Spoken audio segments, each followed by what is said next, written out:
అలా వేసినప్పుడు ఈనెలు శివలింగానికి తగిలాయి అనుకోండి, లక్ష్మీ కటాక్షం. బోర్లా పడింది అనుకోండి, సరస్వతీ కటాక్షం. అది ఎలా పడినా సరే అనుగ్రహించేస్తుంది. అందుకే మీరు వినుంటారు, త్రిదళం త్రిగుణాకారం త్రినేత్రం చ త్రియాయుషం త్రిజన్మ పాప సంహారం ఏకబిల్వం శివార్పణం.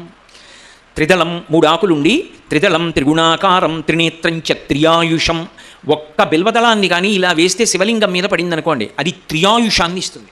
త్రియాయుషం అంటే 3 ఆయుర్దాయాలు చూస్తాడు. ఏమిటి 3 ఆయుర్దాయాలు?